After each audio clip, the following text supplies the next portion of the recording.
আসসালামু আলাইকুম। আশা করি আপনারা ভালো আছেন। মার্কেট আপডেটে যদি বলি তাহলে 12টা বাজে। এই মুহূর্তে ইন্ডেক্স 24-এর মতো প্লাস আছে। 266 কোটি টাকার লেনদেন, অ্যাডভান্স 232টা, ডিক্লাইন 94টা, আনচেঞ্জ 69টা।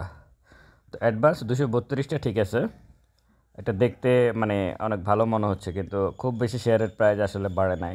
10-20 পয়সা বাড়ায়ও অ্যাডভান্স করে রাখা হয়েছে, এটা দুঃখজনক।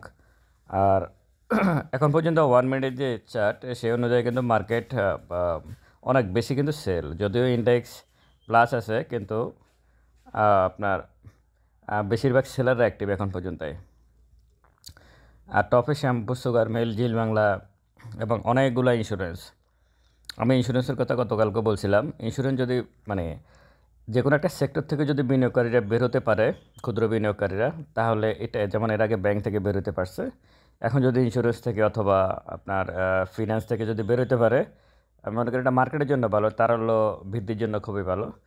আর লুজারে আছে ফুয়াং ফুড, ভ্যালুতে আছে বিএসসি, মবুল যমুনা। দেখেন মবুল যমুনা কোথা থেকে কোথায় আসছে। মোবাইল মানে ভালো ভালো শেয়ারগুলো ফান্ডামেন্টাল যেসব, মানে যারা ভালো ডিভিডেন্ড দেয়, পদ্মা মেঘনা, যমুনা অয়েল বা ভালো ভালো ব্যাঙ্কগুলা, এছাড়াও ভালো ভালো যেসব শেয়ারগুলো আছে, এগুলো যখন প্রাইস আপ হয়, এটা আসলে বলা যায় না, মানে আপনি হুট করে দেখতে পাবেন না যেগুলো প্রাইস আপ হচ্ছে। 1 মাস 2 মাস সময় নিয়ে শেয়ারগুলো ঠিকই প্রাইস আপ হয়ে যায়, তাদের জায়গায় তারা ঠিকই পৌঁছে যায়।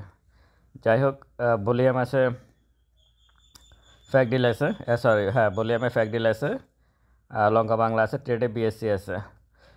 ইন্ডেক্স মোবারে আছে ব্যাক্সমিকো ফার্মা 6.2 এবং আছে আপনার ব্যাট বিসি আছে 1.92। ব্যাক্সমিকো ফার্মার একটা বিষয় হচ্ছে যে রিসিভার নিয়োগ করছে, রিসিভার ব্যাক্সমিকোতে নিয়োগ করা হয়েছে, কিন্তু ব্যাক্সমিকো ফার্মার রিসিভারটা মূলত এখনও আজকে মনে একটা আদেশ আছে বা এরকম কিছু একটা আছে ব্যাক্সমিকো ফার্মার। তো ওভারঅল সব কিছু মিলে মার্কেট আপডেট এটুকুই এখন পর্যন্ত। মার্কেট যে জায়গায় আছে, মার্কেটে যদি আমি ক্যান্ডেল নিয়ে আলোচনা করি, যেহেতু 24 এই মুহূর্তে প্লাস, আমি মনে করি 60 না, এটা যদি আরও 10 ইন্ডেক্স 10 প্লাস করে যদি অ্যাডজাস্টমেন্ট হয় দিন শেষে, তাহলে মার্কেট আগামীকালকের জন্য অনেক বেশি পজিটিভ হবে। এখন যেখানে ইন্ডেক্স আছে, যদি এখানে অথবা এর নিচে এসে দিন শেষে অ্যাডজাস্টমেন্ট হয়, মানে 10 প্লাস করে বা 15 প্লাস করে, তাহলে আসলে মার্কেটকে খুব বেশি মানে আপে যাবে এটা এখনও কনফার্ম হচ্ছে না। আচ্ছা, আরেকটা বিষয়, সিপালস আজকে ভালো করতেছে, এটাকে আসলে খুব বেশি পজিটিভভাবে নেওয়ার সুযোগ নাই। গতকালকে মনে হয় 5-6% লুজার হয়েছে, সেটাকে হয়তো অ্যাভারেজ করে আজকে 8-9% বা একবার হল্টেডে হয়েছে মানে সিপালস। তো এটাকে খুব বেশি মানে ভালো দেখার সুযোগ নাই। আপট্রেন্ড শেয়ার এগুলো না, মানে এখনও সে তার আপট্রেন্ড শুরু করে নাই, এটা সে এখনও শেয়ার কালেকশন করার জায়গায় আছে।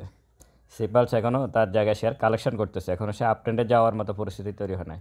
আপট্রেন্ডে সিপালস তখনই যাবে যখন সে 40 45 ক্রস করে উপরের দিকে যাবে, তখন একটা আপট্রেন্ডে হবে এবং 54তে গিয়ে তার একটা আবার রেসিস্ট্যান্স আছে, সেখানে গিয়ে আবার সে থামতে পারে। এরপরে গিয়ে হয়তো কিছু একটা হতে পারে সিপালসের। কারণ যেহেতু আমার এখানে সিপালসের বিনিয়োগকারীরা অনেক বেশি ভিডিও শোনেন, সুতরাং তাদের জন্য কথাটা বলা। তো সব কিছু মিলে মার্কেট আপডেট এইটুকু। আর আমি আমার নাম্বার দিয়ে দিচ্ছি স্ক্রিনে, আপনারা যদি কেউ যোগাযোগ করতে চান, আপনারা যদি প্রয়োজন মনে করেন অবশ্যই যোগাযোগ করবেন। ভালো থাকবেন সবাই, দোয়া করবেন। আসসালামু আলাইকুম।